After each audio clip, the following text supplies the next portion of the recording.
one of the Lockhart Morgan Foundation's, a sickle cell fundraising organization.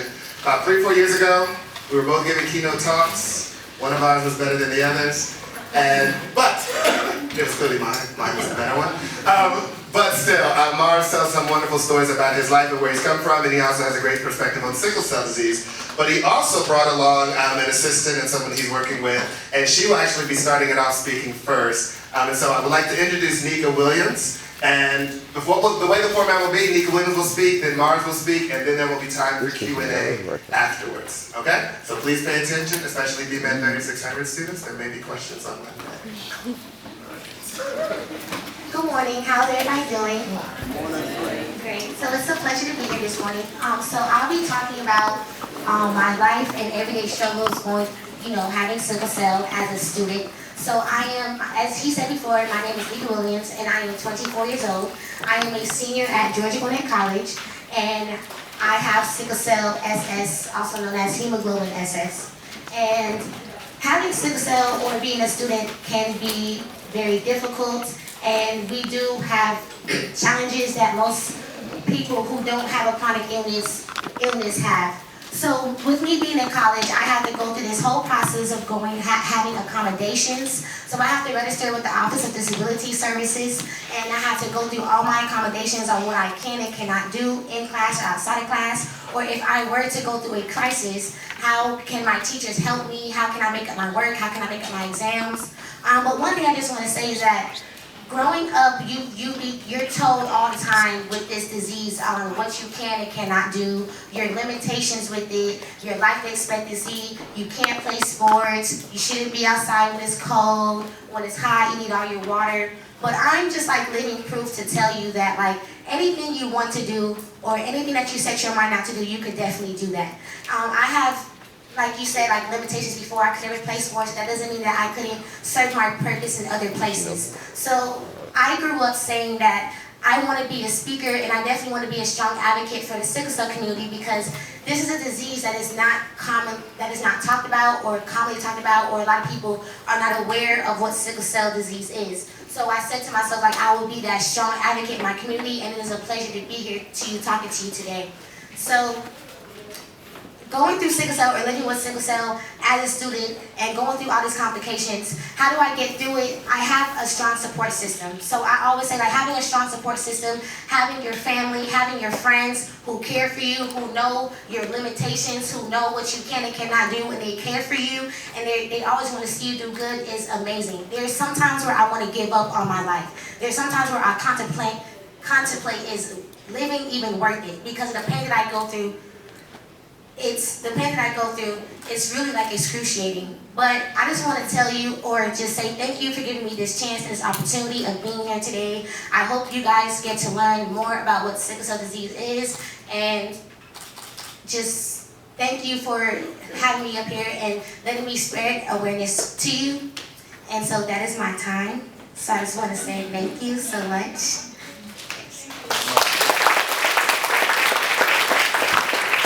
Y'all give it up for Nika, man. She didn't know that she was going to be speaking till I got in the parking lot. And I did that for a reason. Because a lot of times we say that we want something, right? It doesn't matter how big it is, how small it is. But if I would have gave her, like, heads up, she would have had time to outthink herself. You feel me? So I did it right there at the spur of the moment, where she had no time to run from me. So this is Nika's first time speaking, so make sure y'all give her a big hand. Big round of applause. Good job, Nika. All right. Now, let me make sure I'm ready while I'm talking all that. How's everybody doing this morning? How is everybody doing this morning? All right. See, let me tell y'all something. The reason why I asked that question is because this woman right here and myself, we battle a chronic illness every day. So that means that we wake up in pain every day. You feel me? That means that our breath isn't guaranteed every day. But when I see people who don't have a chronic illness, and you guys aren't taking the one thing that makes you who you are, your breath, and then when you like minimize it, that to me shows lack of enthusiasm, lack of energy, lack of life. You feel what I'm saying? Come on, now we're going to do this one more time. How's everybody doing this morning? Great. Give yourself a round of applause. This ain't about me. This is bigger than me. This is bigger than me. This is bigger than everybody in here. So I know we're here to talk about sickle cell. I know Dr. Manu teaches sickle cell, but I live sickle cell. Two different things. You got textbook knowledge and you got experience knowledge. I just went through an episode last night that I told Dr. Manu that I almost went to the hospital, but because of my dedication to what I do, I'm here. But I'm standing before you in pain. Something that you don't even know that I'm in. You feel me? So that's my dedication to this right here. That's my dedication to life. And it's not an easy thing. It's not an easy task by far. Matter of fact, let me tell you guys something.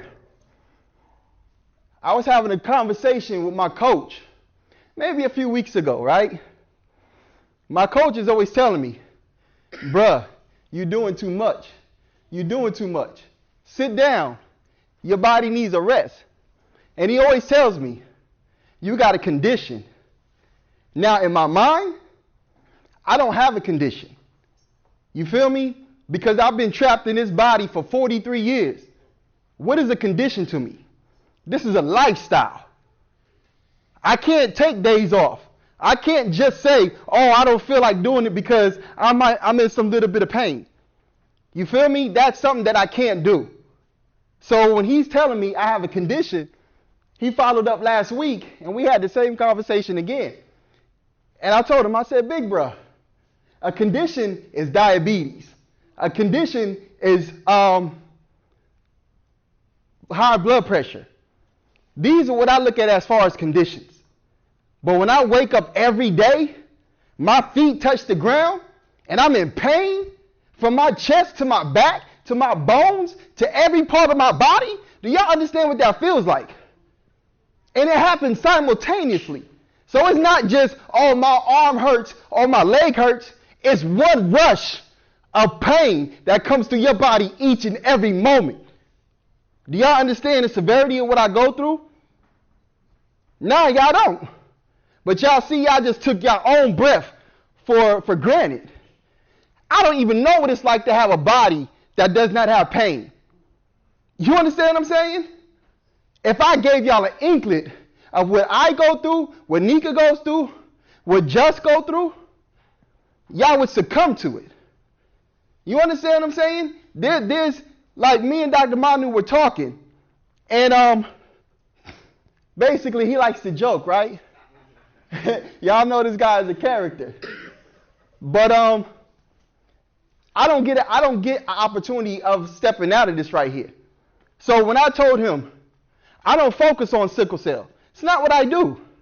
Because I don't live my life that way. Do I live my life that way? Sel, do I live my life that way?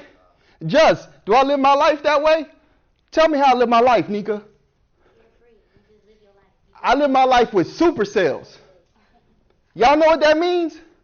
I'm strengthened by the things that I go through. When them red blood cells come out of the bone marrow, the hemoglobin, as it's going, I live my life like that's the part that strengthens me. Because when it breaks down into those sickle cells. Now, say those sickle cells get caught up or clumped into place like they did last night. They got trapped in my back. They got trapped in my chest, and I could not breathe. And I'm sitting there, and all I'm thinking about is Georgia Tech. That's all I'm thinking about. Because I focus on super cells. I focus on what strengthens me in this moment. So I'm going to talk to y'all about three things. I'm going to talk to y'all about the process. I'm going to talk to you about endurance. And then I'm going to talk to you about the transitioning. Because it's all part, those three components come together. Right? So let me tell you the process of me. I'm originally from New York. Born in a small town called Westbury. It's on Long Island. My life came with a whole bunch of complications outside of sickle cell. That's why I say I don't worry about sickle cell, right? My father and my mother, they grew up together. They grew up roughly about 5 blocks from one another, right? Now, who knows? Sickle cell, you have to have what? A trait carrier, right? Right? Interactive. Interactive. Y'all still in class. Right? So, trait plus trait equals what? Somebody be brave enough to say it. Huh? Trait plus trait equals what? Sickle cell. But you also get one that has maybe just the trait. Or you might get one that has, what else did they get, Nika? SS. SC. Yeah. What's the other one called? SB, beta thal. 0, sickle cell trait. 7 types of sickle cell anemia. Do y'all know that? 7 types. So my mother and my father, they grew up together. Now, nobody knows the challenges that happened when they went through the process. The small actions necessary to produce a result. Right? So somewhere within that time, when it came to Lamar to be born, the whole thing switched. The whole thing switched. Right? I was having a conversation with my mom's one day, and we were sitting there, we were talking, and this was the time when I was feeling like real low. And you know how you just want that motherly love? You want to be held by your mother? You know what I'm saying? Dr. Mom, you ever did that? Crawl up in mommy bed and be like, Mommy, you know what I'm saying? You just want to get that love. So don't act like I'm the only one that do it. Please don't act like I'm the only one that do it. You know what I'm saying? Okay. So I'm talking to my moms. And I knew a little bit about how I was procreated. I knew that. So I said, Mommy, I need you to tell me the story, basically, of what you went through. And guys, when you see your mother's countenance change about telling you the story of how you were born, do you know how disheartening that is? Do you know how disheartening it is to see your mother cry because she had to go through that experience all over again? So I'm asking her, I said, Mommy, what's wrong? She said, you just don't know. I used to lay there just so that the beatings would stop. So basically, my father was abusing my mother. For whatever happened, I don't know. Right? So as I'm talking to her, I'm like, Ma, why did you do it? You know, why would you do that? And she was just telling me, you know, because I wanted to, you were my first son. So you were the one that I wanted to have. But at the same time, my aunt told her, you shouldn't have a baby under them circumstances. So I'm saying, hold on, Ma. You telling me that I'm a forethought for an abortion? Can anybody in here tell me what it feels like to know that you were almost aborted? See, y'all don't even know half of it. Y'all don't know that half of it, but y'all take for granted the breath that you were given. So as my mother's laying there, as my mother's getting beat, guess what, y'all? I took my first smack before I took my first breath. Y'all know what that's like? To know that your mother is getting beat just to have sex. So when I was born and my family would ask my mother, they said, why is he crying so much? Right? So my sister's 3 years older than me. She would tell my sister, go check on your brother. She wasn't knowing that I wasn't crying because I wanted food. I wasn't crying because I wanted attention. I wasn't crying because I wanted a diaper change. I was crying for something that they couldn't even see. My cries were screams. Screams of a pain that I could not articulate. Screams coming from my bone marrow. But yet I'm the one that was chosen almost for an abortion. Y'all understand? So, my mother went to the military because the abuse kept getting worse. Kept getting worse, so she had to escape the abuse. I've seen the stab wounds on my mother. My mother was stabbed and almost killed because of my father. Right? So there's a lot more that I carry than just sickle cell. I was telling Nika a couple weeks ago, I just went into counseling so I could get my mind right, so I could let go of the demons that I'm holding on to. Because do y'all know what it's like to walk around every day as a smudge of rape? That's a hard pill to carry. A hard pill to carry. So I'm trying to rid myself of the demons, right? Because I know that there's a lot more that needs to be done. There's a lot of work that I got to do. But I can't do it with the same mentality. If you don't change your mentality, nothing in your life is ever going to change. I don't care where you go to. I don't care what your aspirations are. If you don't change your mindset, nothing in your life changes. You'll be doing the same redundant cycle. And as they say, that's called insanity. Doing something over and over again, expecting some type of alternate outcome. That's insanity. So I'll be insane to continuously keep running around this track. Right? So it was a time when my mother, when she got into the military, there was another episode. Screams. 5 years old. My mother took me to the hospital. My red blood cells dropped so low, right? They dropped so low that at the time when she took me in, I needed an emergency red blood cell transfusion. Y'all know what that is? Let me tell you what a transfusion does. For sickle cell patients, it brings your blood levels up. My red blood cells operate at about a 7-8.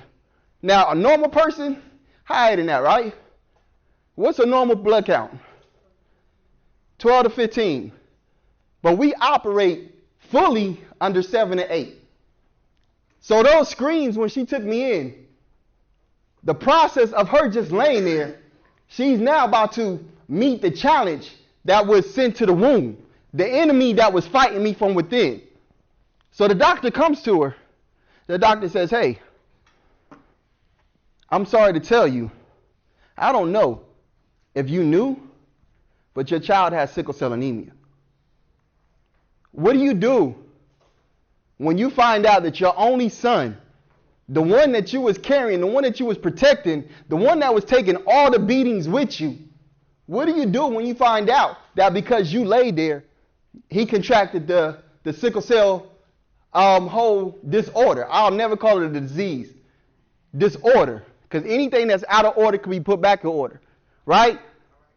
Okay. So basically, as he tells her this, it was to the point where it was like, okay, everything that I have gone through now, I'm the one that she's looking at like, I gotta handle all this, all these challenges, all these different experiences that he's gonna go through. She didn't know that she was a trait carrier.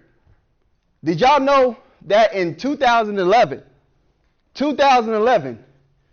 3.5 million people in the U.S. have sickle cell trait. This is in 2011. We in 2019. 3.5 million people as of 8 years ago. How many you think it is now? And I'm going to let y'all in on a little secret. It's not 3.5 million black people in America. Y'all feel me? So where is the trait really coming from? Who really has the trait? That means that anybody can be a trait carrier, right or wrong? Right or wrong? Okay, so that means that it doesn't matter if you come from the Caucasian persuasion, and I'm going to give y'all just a little hint.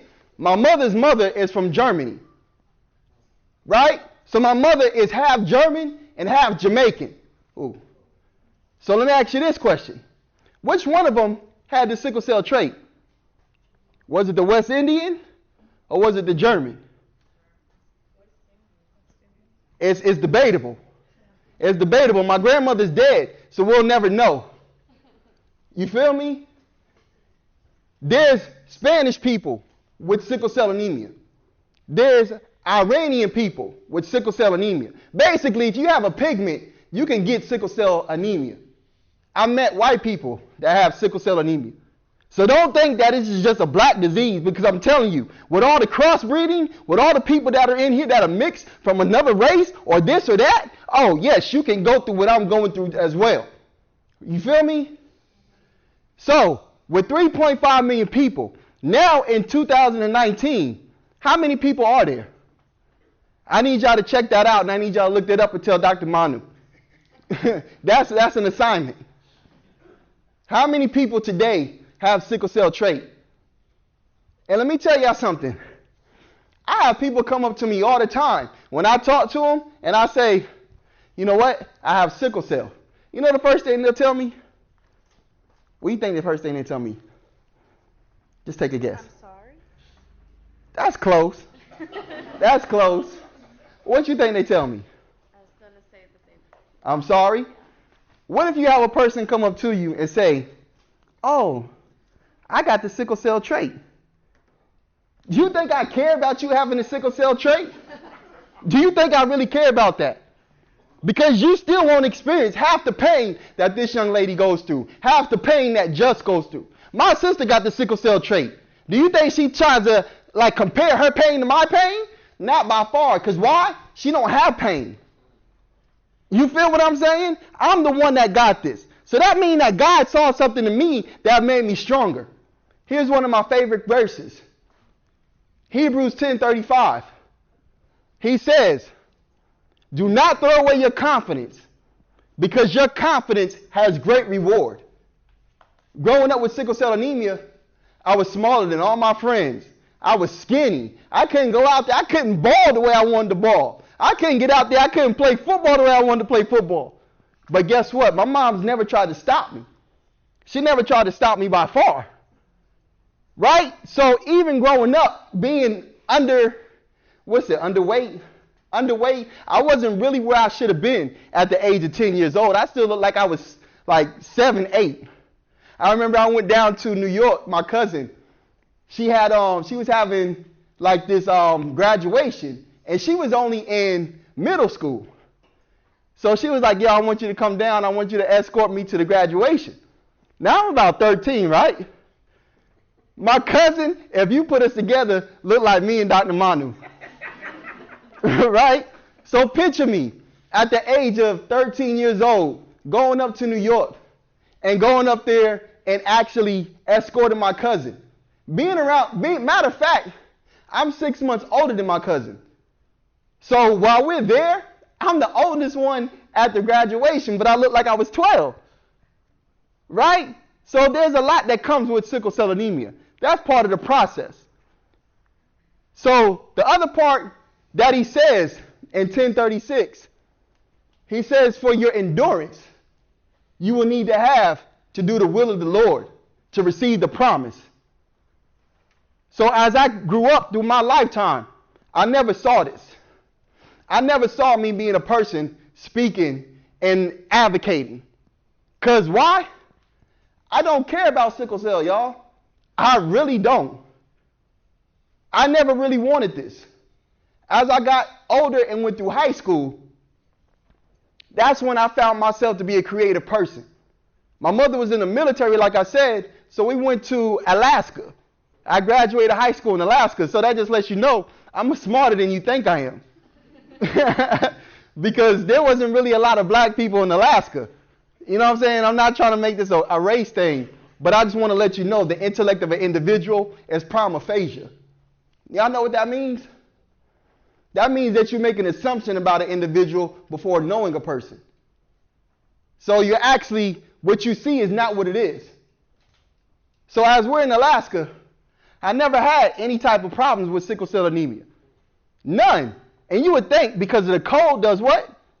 What does the cold do? What does the cold do? Sickle cell in any type of cold weather, whether it be the air conditioner, whether it be the weather, whatever it is, has a very big effect on our body. That's why we're here with a thermal in 90-degree weather.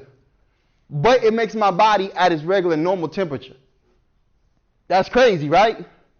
So with y'all up here, y'all may be burning, y'all may be hot, but I'm at a normal temperature. Crazy, right? So in Alaska, like I said, never had any trials or tribulations. My trials and tribulations came when I graduated high school. And I graduated high school with the aspirations of being a rapper. So what I'm doing right here, I'm living my goals and my dreams from 18 years old when I wanted to be a rapper. I was down in California. I wanted to be Pac. I wanted to be with Snoop. No, I went to Death Row. I went up to Death Row, and I actually went to the whole office. But again, because my confidence was so low, I didn't really put forth an effort to try to make that happen. I'm going to tell y'all where my life switched in California. I had a couple homies. Now, I lived off of Wilshire and Weston, which is a block in California, right? So I was home one day, and I'm bumping Pop. I'm chilling. You know what I mean? I'm doing everything that I wanted to do. I had my homeboys was downstairs. So they yelled up. They was like, yo, what's up with that Pop?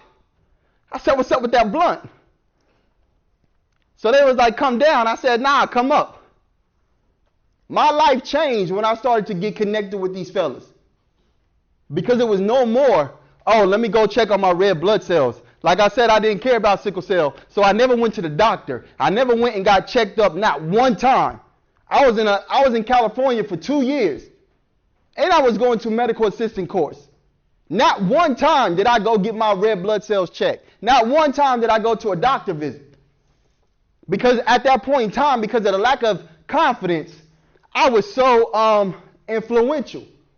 I wanted what it looked like instead of going through what it felt like. Right? So my homeboys hit me up one day. They was like, yo, come to the hood. I'm like, where's that? The hood was in Inglewood, Crenshaw Century, 104, right in the bottoms, gangland. Gangland, right? This the 90s where it's popping. It's popping. So by me being a person who wanted to be in music, what do you think my homeboys was doing? They was rapping. They was on Death Row. See how it connected? So I'm like, all right, yeah, I'm going to come through. I got so connected with them, they was telling me, we about to go back in the studio and make an album. Come through. Over a couple of months of going back and forth to the hood, I started to gain that relationship. Right? So when we get to the studio, guess what? My homeboy Doc, he had a box of Garcia Vegas. A whole box of Garcia Vegas. He rolled a whole box. Now, I'm not telling you this to be funny. I promise you I'm not. I'm telling you this because what I did at that moment changed the course of my life. It took 20 minutes, and I'm going to get to it, to change the course of my life.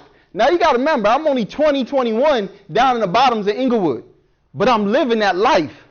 You know what I'm saying? I want to be that thug life. I want to be the one to show them, like, yo, this don't affect me. Whatever's whatever. Y'all, at that point in time, I don't care about death. I really don't to this moment right here because it's the inevitable part of life. And when you battle a chronic illness, I look forward to death every day. Every day I put my feet on these grounds, I'm like, thank you, Lord. You protected my body. You strengthened my body. Every day my mindset back then was set for suicide. But I just didn't want to pull the trigger.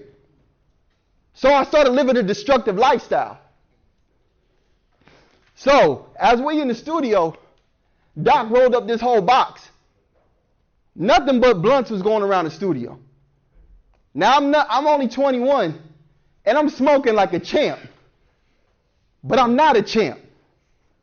You feel me? Like I'm damaging my inside and I'm not getting anything done with it. I'm not going to any doctor visit. So the next morning, here's where it changed for me. I get up just like this. I'm walking down 104. Right? The life of me is like, I hope ain't nobody out here trying to bang. I hope ain't nobody out here trying to gain stripes. That was my concern. I'm worried about the enemy. But guess what? It was the enemy that I should have been focusing on more. Because the enemy was about to kill me. It wasn't about all my homeboys, because my homeboys could not have saved me if something would have happened, because they was back at the house chilling. So as I'm getting ready to go to school, I walk down 104, cross over Crenshaw, the bus comes. So I'm like, all right, cool, we good, right? Now, my dress code was the same dress code as the Damus. So you know I'm on the bus, and they have a term called flamed up, right? We go down from Inglewood to Wilshire. It's about an hour and a half. Matter of fact, y'all know where Nipsey just died at, right? Nipsey died on Crenshaw. We had to pass through the hood where Nipsey was in order for me to get to Wilshire. So I'm just showing you the challenges that I had to go through. That had nothing to do with sickle cell, but sickle cell was a catalyst to everything that happened. Because the last 20 minutes of that bus ride, the last 20 minutes, my fingers go numb. My lips start tingling. At that point in time, guess what? I'm nervous. I'm like, hold up, what's going on? Because my vision now is starting to go blurry. And I'm like, at that moment, you know how they say, when you encounter a near-death experience, what do? Your whole life flashes before you. Your whole life does. So I was seeing visions of that little 12-year-old boy. That 12-year-old boy that wanted to die. That 12-year-old boy that would say, God, please kill me. I would rather be dead than go through the pain that I wake up every day with. But I'm going to tell y'all something. You never know how much you don't want to die until you almost die. People don't start living until they have a near-death experience. When I got off that bus that day, I never knew that was the last time that I'd be able to have full functioning of my left arm, that I have full function of my left leg. Right? Now, I went to New York a couple years after that. My mother flew me back down to Alaska. She was like, we got to get you checked out. So the doctor that I went to, he gave me a little piss poor exam. Told me, oh, everything's all right. Yeah, whatever. So when I went to New York, my mindset never changed. I went from gangbanging to hustling. I was more worried about let me get that bread than I was let me go get myself checked out. And I was really good with the women. I'm going to be honest with you. My mouthpiece was serious. Right? So I meet a young lady. 6 months later, she has my first child. Now, I never wanted children. I never wanted children because I never wanted to pass on what I looked at as a curse at that time. But I'm going to tell y'all something that changed my life. When my daughter started walking and talking, when she started writing, guess what I found out? My daughter's left-handed. I didn't lose my left arm. I just gave it to her. Because she needed it more than I did because I wasn't doing the right thing with it. You feel me? So it came back around like, okay, this is the thing. So as my daughter started to grow, I started to lose more mobility of my left arm. And I held a complex about that for a long time. And I withdrew. And that confidence that I had, that I didn't have, that low self-esteem, it was still there. But now it was back with a bigger vengeance. Because now, with the endurance that I had to go through was called depression. I was so depressed for years. Really still wanting to die, just asking God, like, why? Why are you doing this to me? And as I was having a conversation with a young lady a couple weeks ago, after I had my first counseling session, I was telling her these same things, and I came to that same part, and I was like, yo, why did God do this to me? She smacked me in the face with this. Why not you? Why not you? To show everybody else that you could take your discrepancies, that you could take your challenges, that you could take sickle cell anemia and flip it to supercells, which is how I live my life now. I don't even care about dying. I don't care because, like I said, I'm strengthened by the things that I go through. Dr. Manu, he came and he said I messed up when I gave Nika the platform. I know what I'm doing, y'all. I just look like this. I'm putting that lady in a position to where she's going to be a beast. Right? So she won't have to go through what I went through. So everything that I do is strategic because I'm outthinking you before you even know it. But I want to put you in front of what you want to be to see if you have the galls, to see if you have the stamina to do exactly what it is that you want to do. Because it takes for you to be super to be up here. It takes for you to be super in life. That transition that comes is going to test you. Life is going to test you each and every moment. I'm not the only one in here that's battling something right now. I promise and swear before God I'm not. 75% of college students go through anxiety, they go through depression, and they stressed. So don't tell me I don't know what I'm talking about. This is bigger than sickle cell. Bigger than what I go through. This is just a gift that was given to me to show you that in order for you to achieve everything that you want in your life, regardless if you have a mobilized arm, regardless if you have an immobilized leg, guess what? My heart isn't immobilized.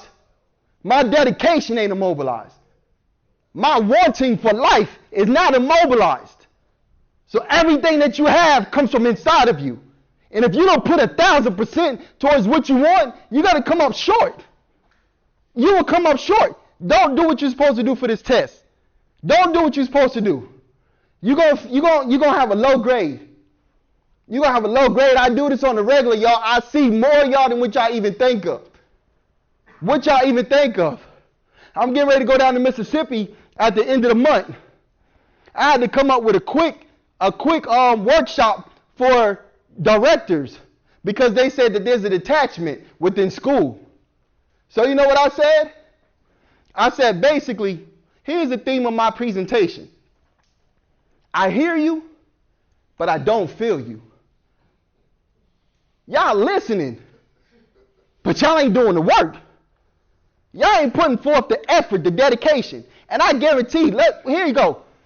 I want anybody, matter of fact, everybody in here should have their hand raised when I ask this question. What do y'all want for life? Wow. Wow. What do you want for life? What is your end result for college? Not even this class. What's your end result for college? Can somebody tell me? Just give me one person. Because if you don't have a wanting for anything in your life, you won't get nothing. Go ahead, sweetheart. To be happy. What is happiness? Inner joy with yourself. How do you reach that? That's the question. And at the end of the day, it's the inner me that if you don't answer that question inside you, your happiness will be on the side of the road, laid up like a car with a flat. It only comes from the inside. I'm going to hit y'all with 2 quotes and then I'm out of here. I love reading now. I wasn't always a reader. I was a person who went by life experiences, so I was taking it by the cup. Y'all ever heard living by the seam of your pants? Boy, that's how I live my life. That's how I live my life. Check this out. There's a quote in As a Man Thinketh. Anybody know who wrote that book? Yes, ma'am. No, ma'am. As a Man Thinketh. No. It's a book that's written by James Allen. Here's a quote. He who cherishes a beautiful vision, a lofty idea, will one day realize it. What's your beautiful vision? What is your lofty idea? My beautiful vision may or may not come to fruition because my beautiful vision is to not have pain. And that won't come until I expire this body. What's my lofty idea? To make sure that I infect and impact the minds of young individuals that want to walk up to me and say, I have the sickle cell trait. Poor job. I don't even believe in that. Right? That just lets me know that you don't know what you're talking about, because if you're out there saying that you have a sickle cell trait, what happens if you end up with another person that has a sickle cell trait? You're keeping the cycle going. We're working hard to end this by advocating, letting you know 3.5 million people 8 years ago had sickle cell trait. How many have it now? Here's another one for you. Same book, same author. He said, circumstances don't make a man. They only reveal him to himself. Everything that I went through in my life, everything that I hated, everything that I despised was the circumstances that I was trying to get away from. But guess what? They made me along the way. That process, that strengthened me. I will never give up sickle cell anemia. Never. Because God made no mistakes when he gave it to me. He knew I was strong enough to handle this. He knew that I was a warrior that would fight. He knew that if he didn't take my left arm, I'd be dead. Because I love to fight. It's not just my body I'm fighting, but I'll fight you on any given day. Don't get it twisted. Please, I tell my partner all the time, don't ever get it twisted because you see me where you think I'm coming up short. This is what Sun Tzu said. Let them think you weak when you're actually strong. You never know who you're coming up against. You feel me? You never know who you're coming up against. But I want you to understand that if you don't take this opportunity right here, and this is the perfect opportunity, and I tell this to students, and I'm going to shut up after this. I tell this to students. Y'all in the prime of y'all life. Y'all have no responsibilities. Y'all have no kids. Y'all have nothing that's going to hold you down. So why wouldn't you take this opportunity to make the best life that you could create for yourself? Because truly, life is the learning institute for experience. No individual is bigger than this. At some point, we all going to expire. I plan on leaving my fingerprint on this world to say I did this. I plan on leaving my fingerprint on this world so my daughter will have a legacy that she can fall back on. I'm not doing this for me. This is bigger than me. This is bigger than applause. This is bigger than a check. This is nothing that y'all can even put on because I'm full of passion. I'm full of adrenaline. I'm full of making sure that I let everybody know that you can accomplish anything you want if you put your mind to the test and stop playing around with yourself, because the only one that you letting down at the end of the day is you. That's it. No individual is bigger than this. This is life. It's the Learning Institute for Experience. I'm your boy Mars Bishop. Peace, y'all.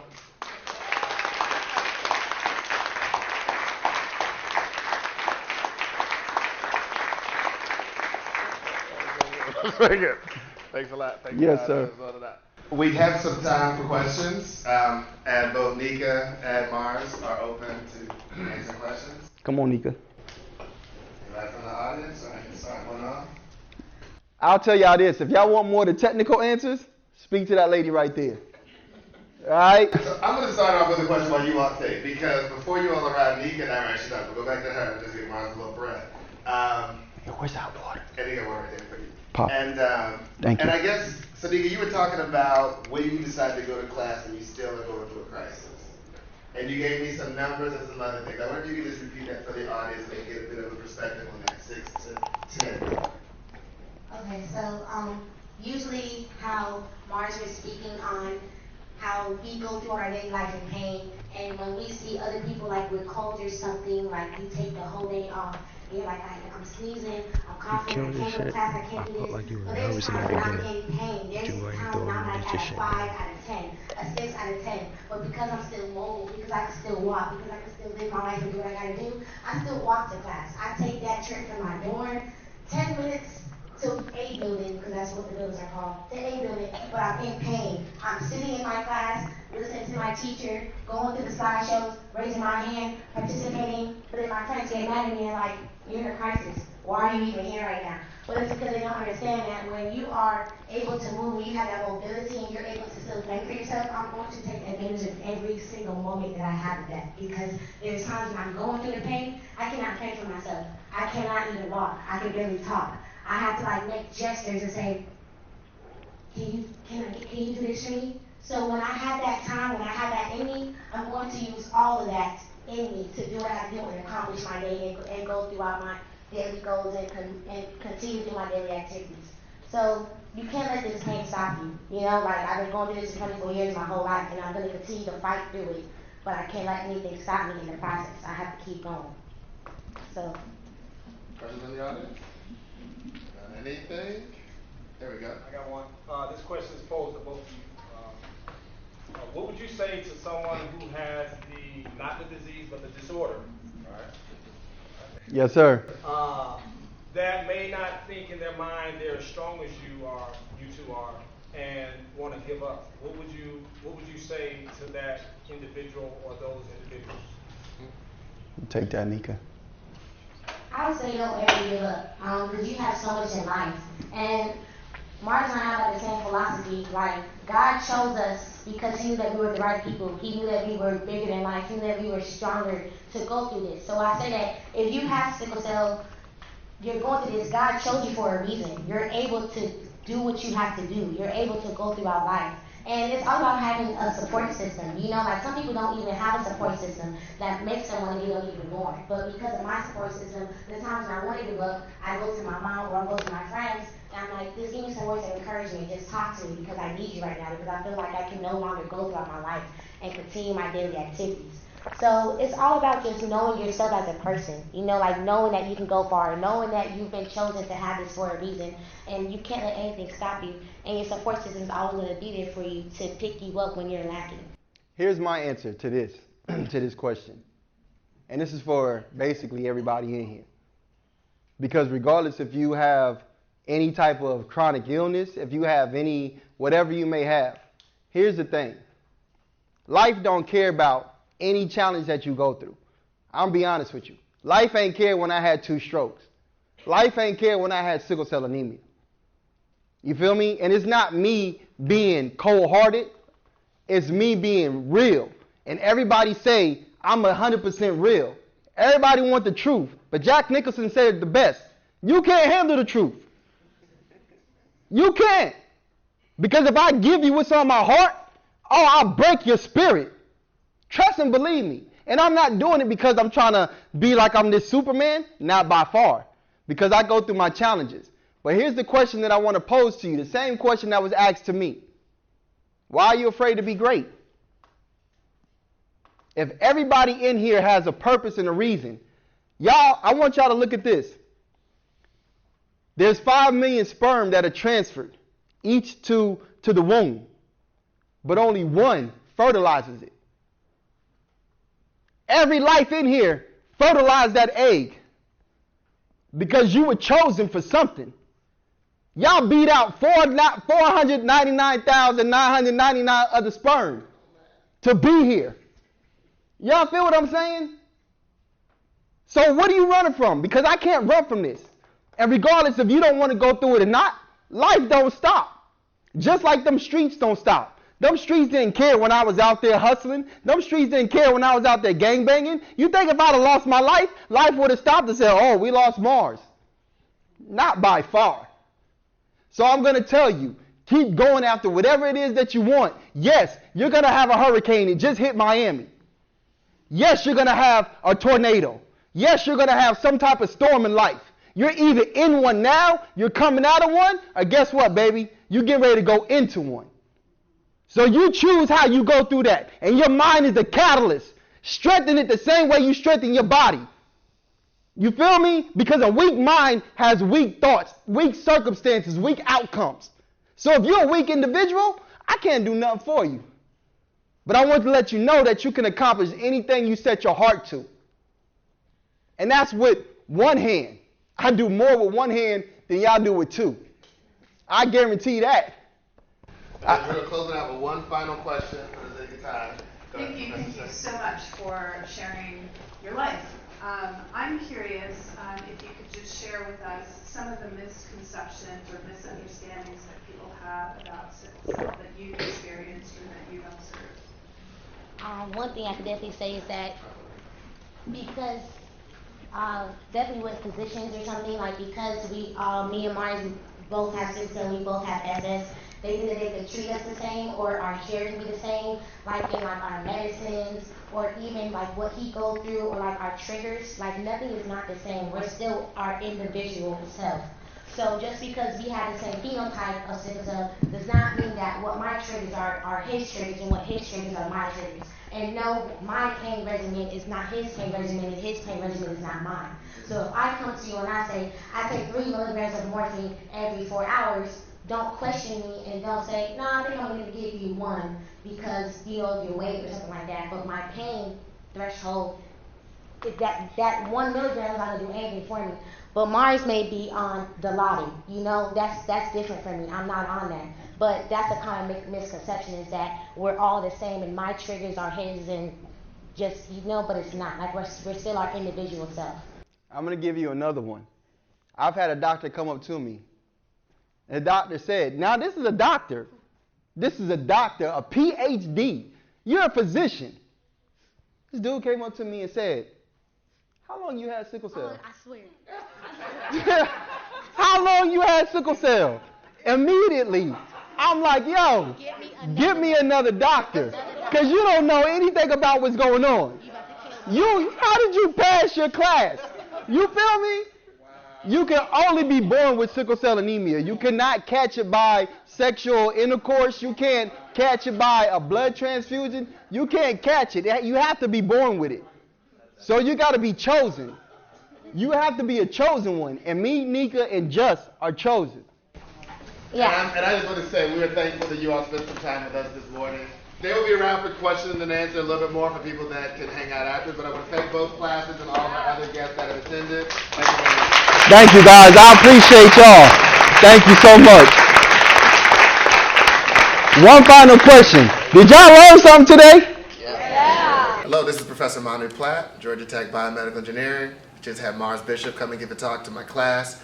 The way he's so powerful speaking about these super cells, talk about several different ways it is about living with sickle cell and the different challenges that people have to overcome, but it ain't just about the sickle cell. And I think when he mentioned what it is just to live life and all the regular troubles of life, and then to have this other complication and how other people have to navigate around dealing with that, I think it's a powerful message for our young people that we want them to all know how to then bring up new ways to address the medical side of the disease, but in to really make an impact, you gotta think about how it really impacts people in real life and in society. So really appreciative of Mars for bringing that to us. Thanks. Hi, I'm Jennifer Singh, Professor Jennifer Singh here at Georgia Tech in the School of History and Sociology. And today we had courses in my course and Dr. Manu Platt's course coming together to learn from the real lives of people experiencing sickle cell on a daily basis. And so we are thrilled to have had the opportunity of two brilliant people come and talk to us today.